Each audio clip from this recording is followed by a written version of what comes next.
साथीहरु आज चाहिँ हामीले चाहिँ इन्डिया मार्केटबाट चाहिँ यो केराको बुङ्गो लिएर आएको थियौं र यस अचार खानको लागि र केलाउने कार्यक्रम भइरहेछ है। अचार त हैन, हामीले त तरकारी बनाएर खाने प्लान गर्यौं है साथीहरु। साथीहरु हामीले चाहिँ लगभग केलाइसक्नु आँट्यौं है। अब यसलाई केलाउन निकै टाइम लाग्ने रहेछ हो। पुरै यस्तो यो सिन्काहरु हुँदो रहेछ हो, यो निकाल्नु पर्दो रहेछ। अब यत्रो छ, अब बाँकी यत्रो छ, डल्लै थियो, अब यत्रो बनाएको छ। अब साथीहरु हामीले बुङ्गालाई चाहिँ अब केलाएर नि सक्यौं। अहिले चाहिँ अब यसलाई चाहिँ हामी उसिन्न गइरहेछौं। बसाली सकेका छौं। साथीहरु हेर्न सक्नुहुन्छ है, केराको बुङ्गो हैन।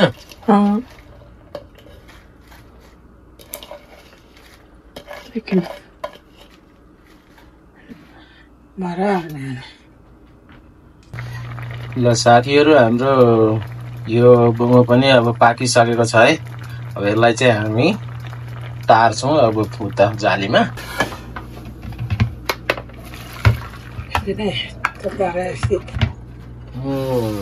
ल पाकेपछि त यो त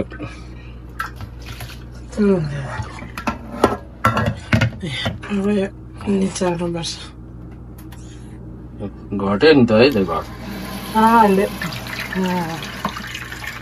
साथीहरु, यो मेरो भिडियोलाई पनि अरु भिडियोलाई जसरी नै माया गरिदिनुहुन्छ भन्ने आशा गरेको छु र भिडियोलाई अन्तिमसम्म हेरेर साथ दिनु होला साथीहरु र मसँगै रहनुहोस् है साथीहरु।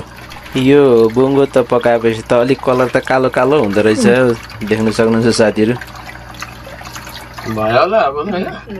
ल हामीले चाहिँ यहाँ यसको तरकारी बनाउनलाई चाहिँ प्यान पनि बसालिसकेको छौं र यसमा तेल राख्दै छौं साथीहरु र भिडियोलाई चाहिँ हेर्दै गर्नु होला साथीहरु।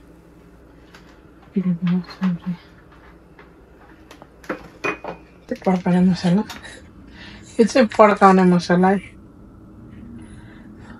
जिरा मसला हैन त्यो, हैन पड्काउने 12 मसला। 12 मसला जिरा लाउने हो।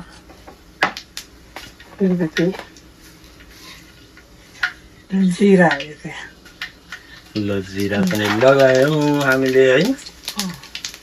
जिरा र पड्काउने मसलालाई चाहिँ पटपट पड्काएपछि त्यसको सब्जीको टेस्टै अलग हुन्छ नि त है। प्याज अब प्याज पनि राख्यो।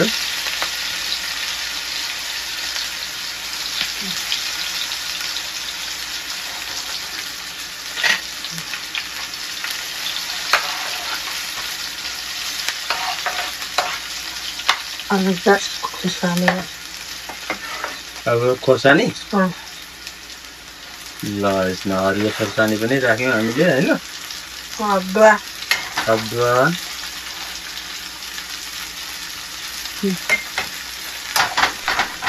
र यो साथीहरु, यो सबै हालिसकेपछि चाहिँ अब प्याजलाई चाहिँ रातो हुने गरेर चाहिँ अब मजाले फ्राई गर्नुपर्ने हुन्छ र मात्रै तरकारीको स्वाद पनि राम्रो हुन्छ।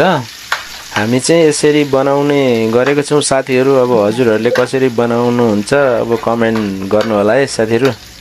हेर्नुस् त साथीहरु, हाम्रो प्याजहरु, अदुवा, लसुन जति पनि हामीले खोर्सानीहरु राखेका थियौं कति रातो ब्राउन कलरको भइसकेछ है। अब यसमा चाहिँ हामीले के हाल्छ, के हाल्नु छ, हर्दी छ नि,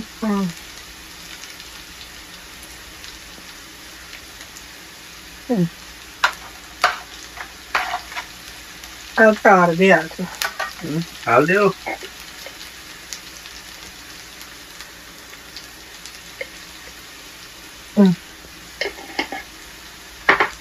अब हाल्ने बुङ्गो। ल अब त्यस पछाडि बुङ्गो हालिदियो हैन। ल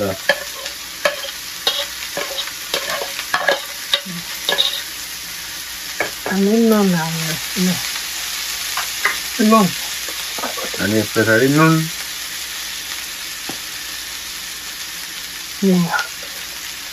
अनि तेल हाल्ने। किनभने अघि बसेको छ नि त मजाले, पाकेको छ नि अघि बसेर हैन मजाले।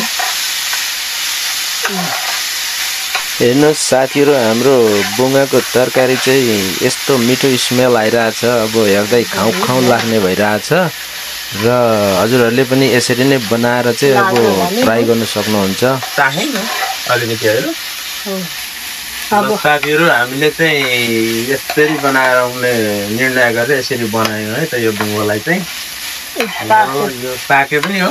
ल पाकेछ पनि अब रेडी।